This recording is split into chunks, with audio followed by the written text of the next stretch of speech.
weeks ago, and we had a week off, so we just barely got into our new study. Survey of Christian Evidences. By the way, what does that mean, a survey? Yeah, it's not, we're going to kind of skim the surface, but it's not going to be as in-depth as it would be if you want to do some more study on your own, hence the recommended reading list on the back of your outline. But you can see there, we begin with the basis of unbelief. Just looked at a few terms in general, terms that get thrown around today, like atheism or atheist, it means without God. So that's a person who says, I know there is no God. We talked about that's a little illogical, really, because for a person to claim to know there is no God, you have to know everything. Because the one thing you might not know is that there is one. An agnostic is one who says, I don't know, and frankly, he goes on, it's a little stronger than that. He says, I don't think, anybody can know. It is absolutely unknowable. The problem with that position, of course, is that while man may not reach up to God, certainly the Creator has the ability and the desire and has to reach down to us and reveal himself if he chooses, and he's done so. And so agnosticism really, more than anything, is probably just a mask. It's an excuse for someone who just doesn't want to admit what is obvious. Skeptics are those who doubt. And generally in this group, we talk about the person who, he wants to see things, he wants you to prove something to him. When we talk about a skeptic, I'm not going to. Well, a skeptic, it kind of reminds me of Thomas, right? Thomas said, I want the empirical method, right? Show it to me in a test tube. Show it to me through the five senses. And you know what Jesus did on that occasion. But the problem, of course, Jesus was in the flesh at the time. The problem with that is that there are many things that cannot be put in a test tube. Things like love and joy and courage and heroism. God is one of those things. He doesn't fit into the laboratory testing. And then we mentioned the word infidels, and generally an infidel just means an unbeliever. That's the way the Muslim community uses it. But over the years in the Christian community, over the last couple of hundred years, we generally use the term infidel to refer to those who are not only unbelievers, but actually what? Talk about Ingersoll and some of these people. They were more than just unbelievers, but what? Huh? Yeah, they were actually antagonistic, aggressive. In other words, it's one thing to say, well, I don't believe in God, but if you believe in God, well, that's your business. Now, these people actively, like a Madeline Murray O'Hare, doing their part to try to erase God, if you will, from our society and to convince others not to believe and to actively oppose those who do believe. That's kind of the way we've used that term over the years in Western society.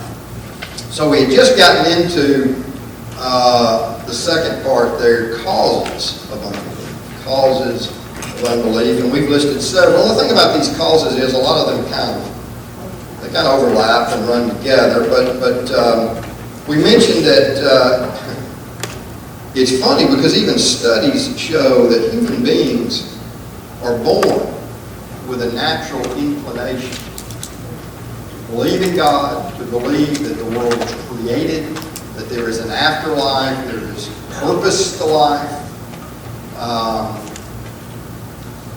Human beings, if you leave them alone, will naturally believe in the spiritual.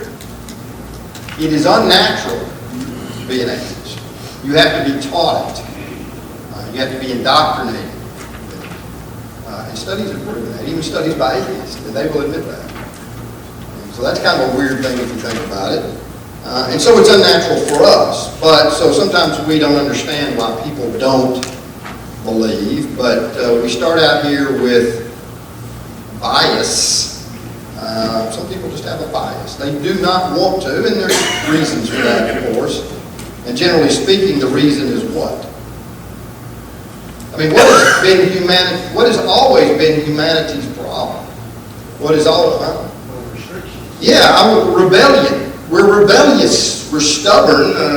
The King James Version called the children of Israel stiff-necked. Always reminds me of Arnold Schwarzenegger blowing up. Stubborn. We're rebellious. We don't want to answer to anybody. I want to do what I want to do. And therefore there's a bias against anything that I feel might be restrictive. Go over to Isaiah chapter 1. And let's look at a couple of verses. Look at verse 18. Come now and let us reason together, says the Lord. Though your sins are like scarlet, they shall be as white as snow. Though they are red like crimson, they shall be as wool.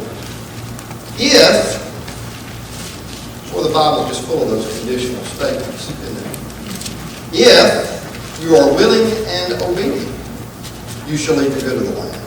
But if you refuse and what? Rebel. And that's been the nature of people from the beginning. Rebel, you shall be devoured by the sword. For the mouth of the Lord has spoken.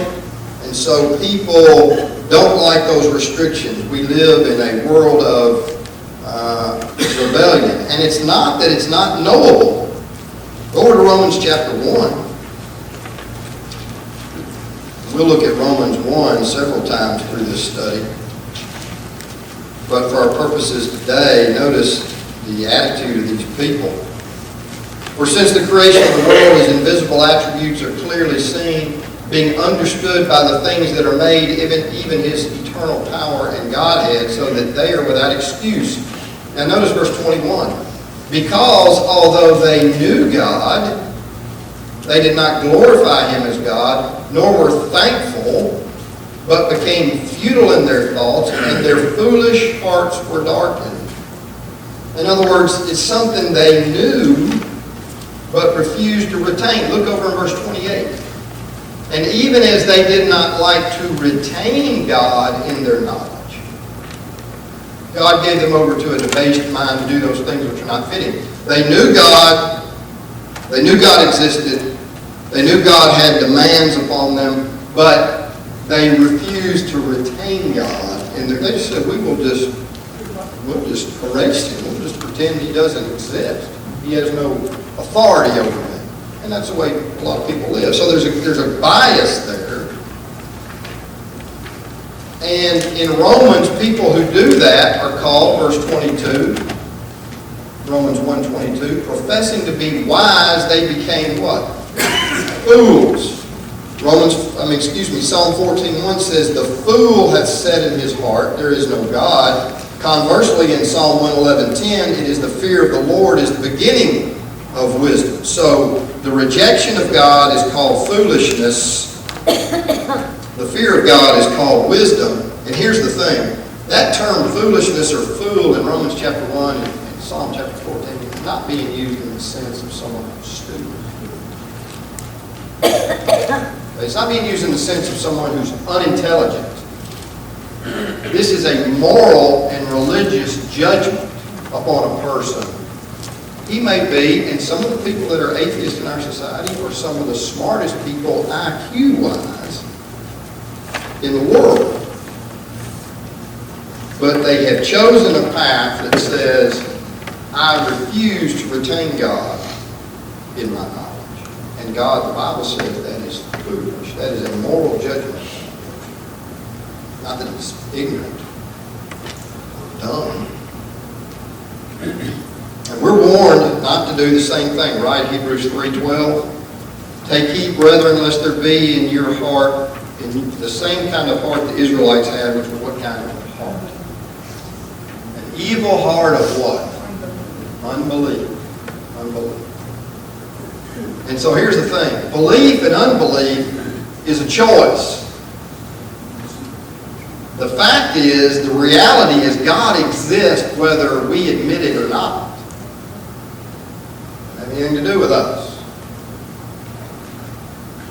But what we do with that is a choice on our part. Number 2, it lists up there on your outline the influence of parents and upbringing.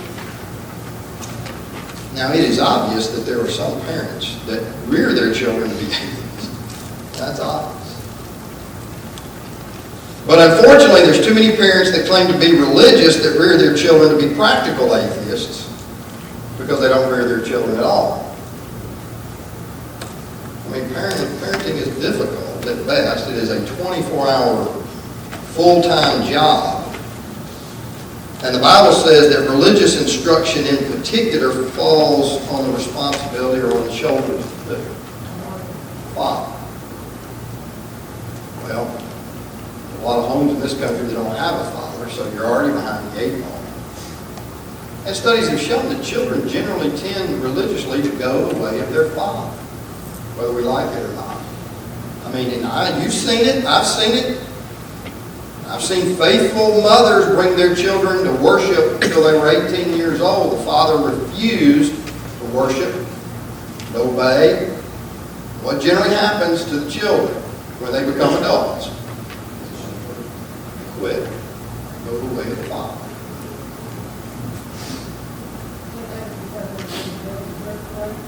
No, I just think it's the way we were created and made. The child's first image, the child's first concept of God is through his father. God is portrayed to us in the Bible as a father. What were you going to say?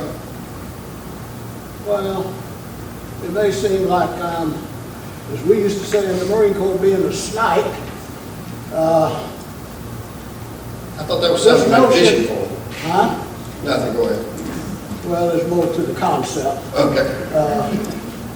But the notion of this free moral agency, I thought about this a little bit because either fortunately or unfortunately, Pearl and I have had the opportunity to rear 4 children. And the 4 children are not the same, even though they're from the same issue.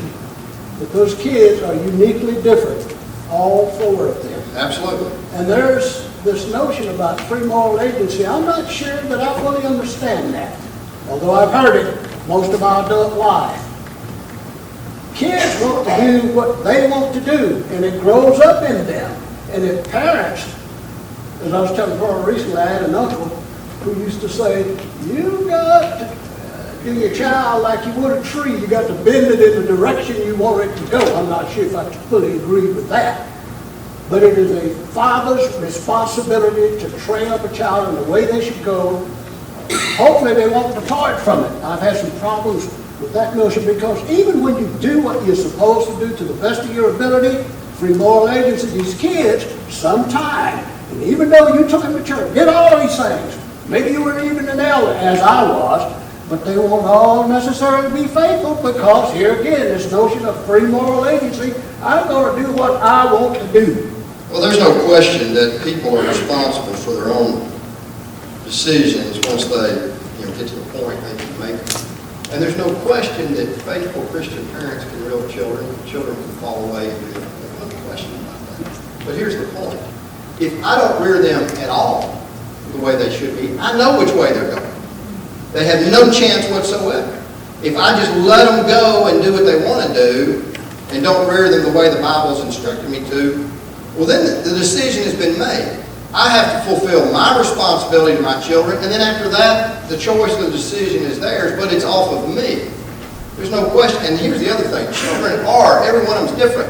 Train up a child in the way he is bent or the way he should go requires a little wisdom on the part of parents to know every child is different, and I can't treat them all the same, and I can't necessarily even discipline them all the same or talk to them all the same. They are different. But the point I'm trying to make is, too many times in the church is that we think that by dragging them to church 4 times a week, that fulfills our responsibility, and it does not. If I think the church or the Bible school teacher who only gets 45 minutes on Sunday and 35 minutes on Wednesday, that somehow if I just do that they'll remain faithful all their lives. I am kidding myself. If I'm not doing anything at all as a parent outside this assembly on Well, Sundays. I think you're gonna be held accountable for it too, because you failed to do your job. Yeah. But certainly they are, once they are of age, they are entitled to pick the way they want to go. But I know this. I want to be the kind of parent that gave them every advantage There you go. to make the right decision. Then that's on them. There you go. This third one's a pretty big one, education. And we all know that the secular education in our country is full of the teaching of organic evolution. And of course, this has been going on for 3 or 4 decades, and the other side is never presented. They only get one side, these children. So you add to the fact that they come from homes that aren't teaching them, and you put them in this situation where they're told that, well, this is what all reputable scientists believe, and this is true, this is absolute fact, we know this to be true, then obviously the educational system is a problem, and one reason people are going that direction. I remember, you may remember a few years ago, Ben Stein did that documentary called Expel, where he was investigating the bias, the evolutionary bias in colleges, and even there, reputable scientists that are creationists are discriminated against, they're fired, they're silenced. Because the atheistic community, the evolutionists can't win an argument, a fair argument, so when you can't win a fair argument, well, we do this in politics. Rather than debate issues, what do? We attempt to destroy our opponent, personally. If we can't win an election, we impeach you, right? If the people have spoken and I'm the party that lost, well, I'll just kick him out. Even though the people will probably re-elect him. Doesn't matter.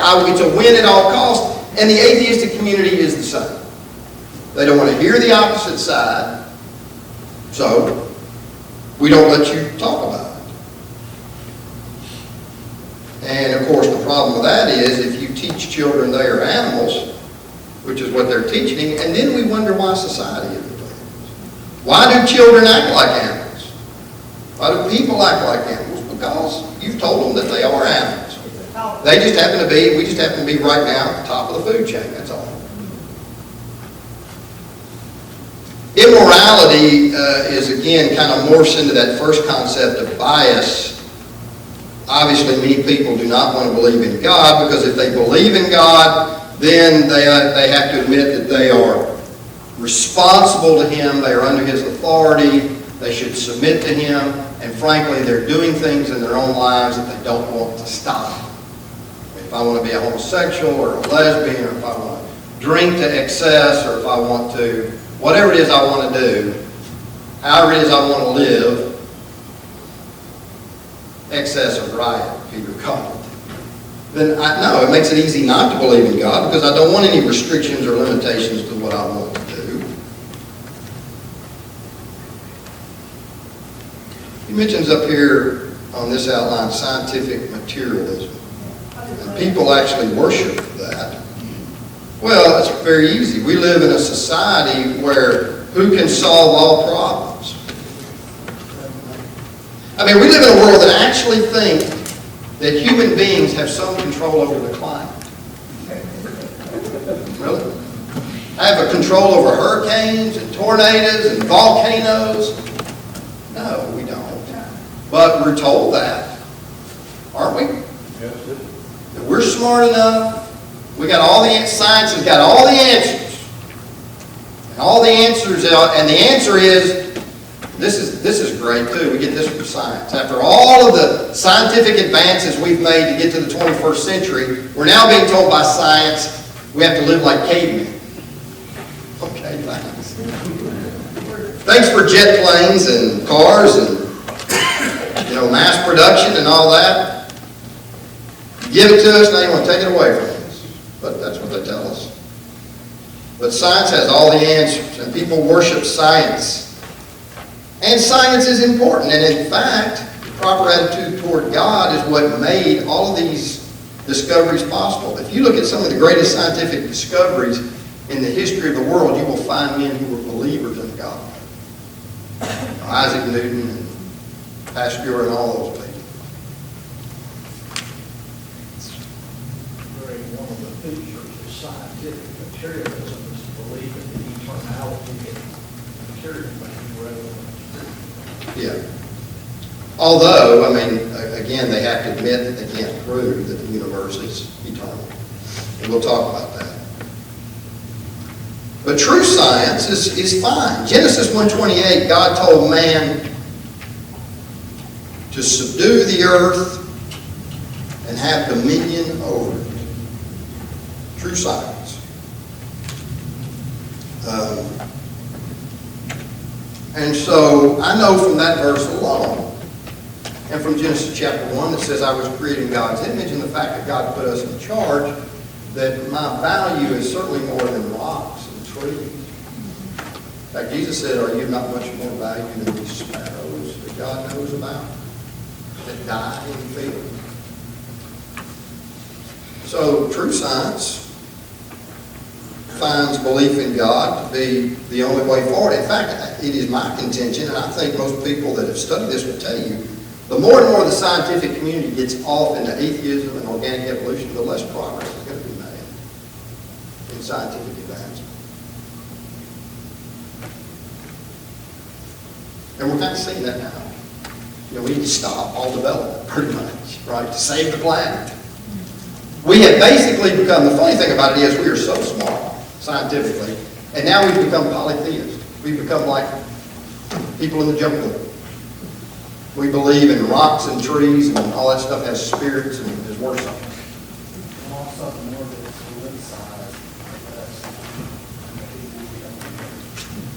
politicized. Intellectual peer pressure. Yeah. Who wants to be called stupid, dumb, ignorant, or moron? Who likes that? You like that? I mean, no, nobody likes that. Now, it may not bother you too much, but most people don't like being called stupid or moron or ignorant.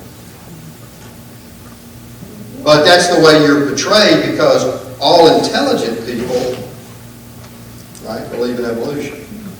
All smart people. And in fact, more and more on TV, I see, people, Bible believers, people in the South are made fun of. All your late night meetings. I mean, they basically make fun of people, what they call red state people, I guess. We're just, I don't know, what was the guy in The Music Man? Ignorant Tank Town boobs, that's what you all are. And that's the way we're talked about on TV. And nobody likes that. Of course, the problem with that is truth is not determined by popular opinion or the majority vote. Truth's not. I mean, it's funny, too, when you think about it, because most scientific successes have come because the scientist did what? He was willing to challenge what? The norm, the way people thought. I mean, if you look at most major scientific discoveries over the last 200-300 years, it's because the scientists didn't believe the majority. The fact that we're sitting here on this continent is because one guy said, I don't think the earth is flat. Right? So I get sick and tired of hearing people, politicians on the news tell me about being on the wrong side of history. How do they know what side of history they're going to be on? They're living in the present, not in history. You're going to be judged 100, 200, 300 years from now. Don't tell me you know how you're going to be judged. It's dumb. Wrong side of history. And it doesn't matter anyway. Are you on the right side of God or the wrong side of God? Doesn't matter what side of history you're on. Because history is going to burn up with the rest of this world. Time is going to be no more. Be no history. But they've always challenged the norm. You know, a few years ago, maybe 30, 40 years ago, evolutionists used to talk about vestigial organs. What's a vestigial organ? Yeah, it's an organ they don't You don't need. It's left over from your days of being a swamp crawler. And it got left in there as you developed.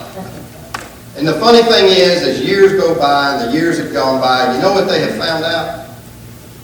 There are no vestigial organs. They have found a purpose for all organs. The problem is they just didn't know what it was 40 years ago. I don't know what that says about them. This is the major problem, major cause of unbelief, probably. Evil, pain, suffering. People look around and bad things happen to good people. Innocent people. Babies. Right? And so the argument goes something like this. You teach, you believe in a omnipotent, all-powerful God. But you also believe in an omnibenevolent, a God that is all good, all loving.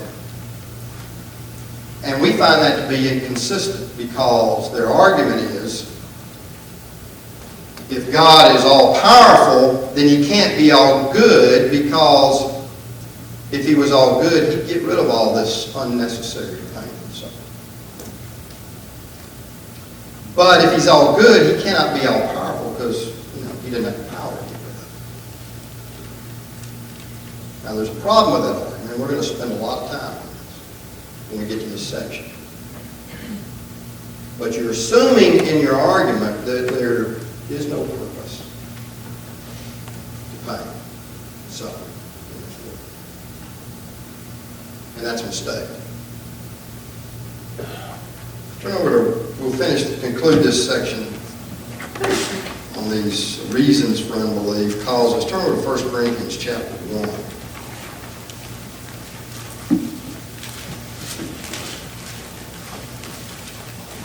Revelation 21:8 says, what's going to happen to all unbelievers? Yeah, they're in that list. It gets thrown into the lake of fire. There's an interesting passage beginning in about verse 18. For the message of the cross is foolishness to those who are perishing. But to us who are being saved, it is the power of God, for it is written, I will destroy the wisdom of the wise and bring to nothing the understanding of the prudent.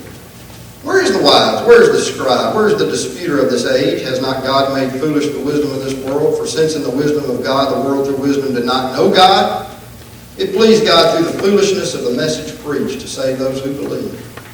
For Jews request a sign, and Greeks, notice Greeks, Gentiles seek after wisdom. Wisdom of the world. But we preach Christ crucified. To the Jews a stumbling block, to the Greeks foolishness. But to those who are called, both Jews and Greeks, Christ the power of God and the wisdom of God. Because the foolishness of God is wiser than men, and the weakness of God is stronger than men. For you see your calling, brethren. And this is the way it's always going to be, by the way.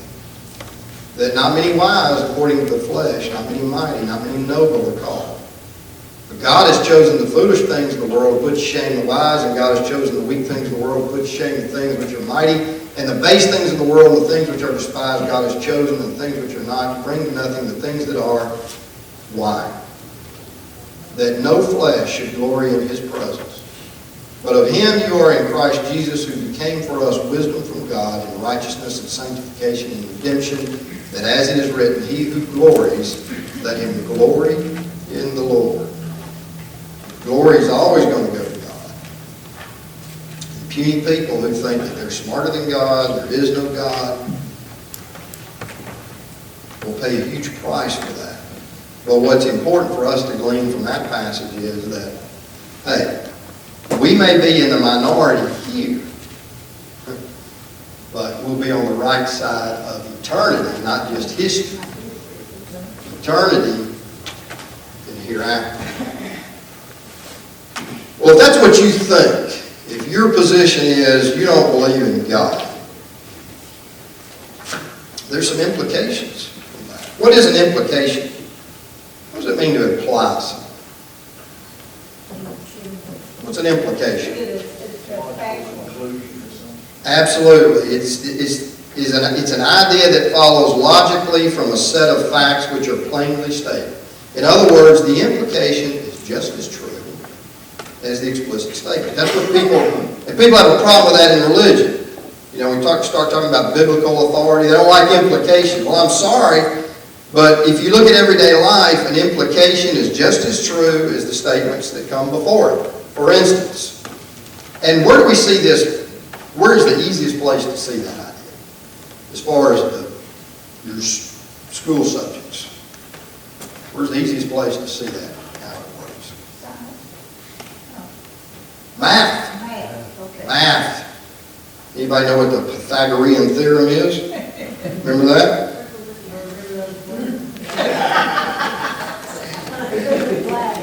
The Pythagorean theorem says that for a right triangle, the sum of the two shorter sides squared equals the longest side, or the hypotenuse squared. A squared plus B squared equals what? C squared. So if I know that one side of a right triangle is 3 and the other one is 4, I know the hypotenuse is 5. That's an implication. If I know what the sides are. For instance, if I know that a square, if I know a shape is a square and I know one side is 5 inches, what do I know about the other sides? They're all 5 inches. And that's just as true without me saying it. That is implied. If I say all men are mortal and Greg Mangrum is a man, what does that mean? It means I'm mortal. And people want to run from that in religion, but all beliefs have implications. And there are a lot of implications that atheism has, but maybe the number one implication that it has is that human life, if you're an atheist, is meaningless. Meaningless. Has no meaning, no purpose. And so somebody says, well, prove it. I don't even have to prove that. Atheists openly admit that. You know, it's strange because human beings intuitively know that their lives have purpose. Don't you think your life has purpose? Don't most people you know believe their life has some meaning and purpose? And so if you deny that truth, then you're forced into a state of cognitive dissonance, and then you slip into a state of despair. Right? Let me give you some examples from atheistic writers. Philosopher Alex Rosenberg wrote a book called The Atheist Guide to Reality, Enjoying Life Without Illusions. Pretty well-known book, reviewed by the New York Times and Harper's Magazine. He provided a list of questions with concise answers near the beginning of this book. Is there a God? No. What is the nature of reality? What physics says it is. What is the purpose of the universe? There is none. What is the meaning of life? Ditto. Why am I here? Just dumb luck. Does prayer work? Of course not. Is there a soul? Are you kidding? Is there free will? Not a chance. What happens when we die? Everything pretty much goes on as before except us. What is the difference between right and wrong, good and bad? There's no moral difference between them. Why should I be moral? Because it makes you feel better than being immoral. Or what if being immoral makes me feel better? Is abortion, euthanasia, suicide, paying taxes, foreign aid, or anything else you don't like forbidden, permissible, or sometimes obligatory? Anything goes. What is love and how can I find it? Love is the solution to a strategic interaction problem. Don't look for it. It will find you when you need it. Does history have any meaning or purpose? It's full of sound and fury but signifies nothing. Does the human past have any lessons for our future? Fewer and fewer if it ever had any to begin with. Graham Lawton, executive editor of New Scientist magazine, penned an article called What is the Meaning of Life? And he began with a one-line answer. The harsh answer is, it has none. He went on to say, your life may feel like a big deal to you, but it's actually a random blip of matter and energy in an uncaring and impersonal universe. I like Stephen Jay Gould's, he's a pretty famous evolutionary paleontologist, and he writes with a lot of flair. We are here because one odd group of fishes had a peculiar fin anatomy that could transform into legs for terrestrial creatures. Because the earth never froze entirely during an ice age. Because a small and tenuous species arising in Africa 250,000 years ago has managed so far to survive by hook and by crook. We may yearn for a higher answer, but none exists. You've heard of Richard Dawkins.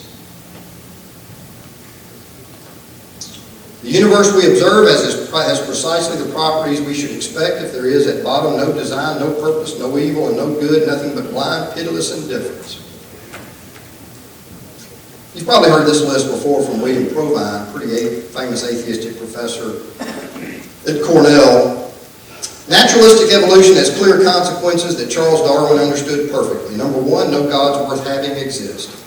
Number two, no life after death exists. Number three, no ultimate foundation for ethics exists. Number four, no ultimate meaning in life exists. And number five, no, and human will is non-existent. That's pretty much sums it up. It gets worse. You gotta love this guy. Existential philosopher Albert Camus won the Nobel Prize in Literature, struggled with this lack of meaning and purpose. And he wrote a book, and the whole thing begins with the premise that, atheism denies any meaning. And so his whole book is about how can a person go through life without committing suicide, knowing that life has no meaning. I mean, why should you get up in the morning? Why should you do anything? So he begins the book by saying there is but one truly serious philosophical problem, and that is suicide. Judging whether life is or is not worth living amounts to answering the fundamental question of philosophy. Later in the book he says, let me repeat, none of this has any real meaning. And when you look at people that believe this, and I think especially about liberals, well-known liberals in the media and Hollywood, they're constantly running around getting involved in all these weird causes. Why? Why do they run around? Life, exactly. They're looking for some kind of meaning in their life. Their lives have no meaning. Their work doesn't give them the satisfaction. The fame they thought would give them satisfaction doesn't make them happy. And so they're constantly trying to get involved in something just to give their life meaning, whether it's saving the whales or the planet or getting somebody out of prison that they think shouldn't be there. It's always something with them because they're looking for meaning. That's why they do it. Well, so what are you going to do? Well, there's a couple of options. Option number one, the first approach by these people has been to, we know we believe life has meaning. Evolution, atheism says it has none. So here's what we'll do. We'll create our own. We'll just create our own meaning.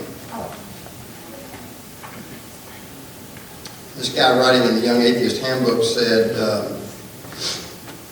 after admitting that life has no meaning and purpose, he said, create a sense of meaning and purpose by doing something useful with your life. Make a curry, build some bookshelves, write a poem. Find people you like and love and spend time with them. I have people over all the time. I throw dinner parties and other things just to hang out and be around people I love. Eat rice and dog. Fill yourself with the food you love. Okay, is that going to give you some deep meaning? I like what this guy said, this atheistic lecturer. He said, after saying there's no grand plan and no meaning, he says, so every day I take my dog for a walk in the field near my house. Sometimes I see a pretty sunset, but usually it's just pouring down and I get soaked or cold, or the field is full of mud and bugs and dog poop. And it's a pain to navigate, but, the dog has fun and I have a little moment of joy. Okay. So there you have it. There's the meaning of life. Build a bookshelf, write a poem, wander through a muddy field with dog poop. What's the problem with this philosophy of creating your own meaning? I mean, look, there's a couple of pretty serious problems, but what's one you can think of? I mean, think about what they just said.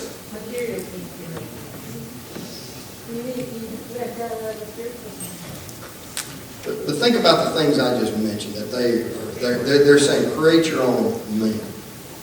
Well, they don't have very high. Okay, you're not taking the word meaning seriously. You can call I mean, that's just a semantic game. Just because an activity gives you a just some momentary tranquility and pleasure, doesn't endow that activity with some objective meaning. Okay? Not like we're using the word seriously. It's an arbitrary attachment of meaning to something, doesn't make it meaningful in any real sense.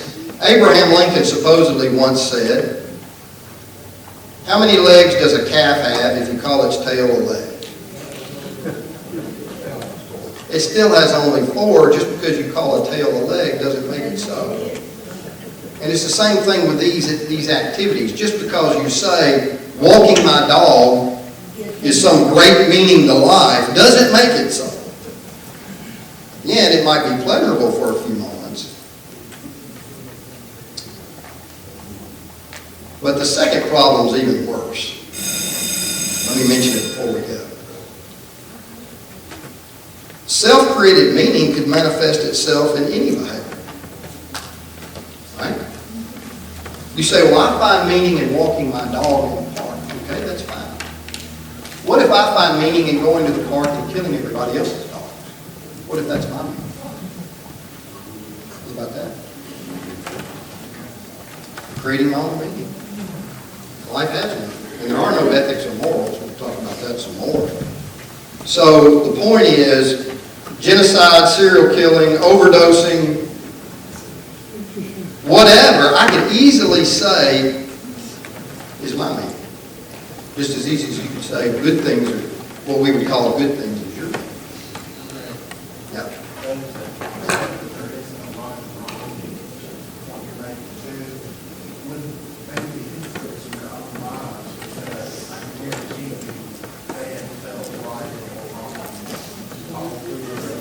Sure.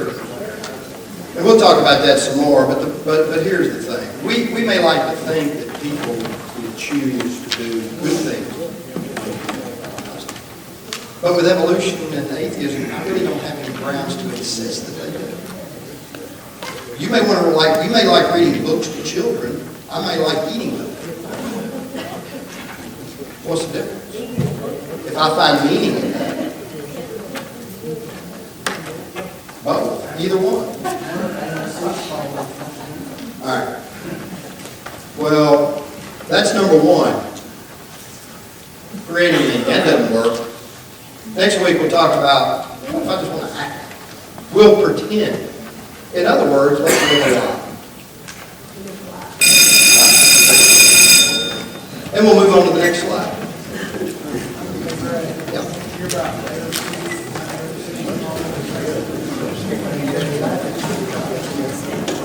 Yeah.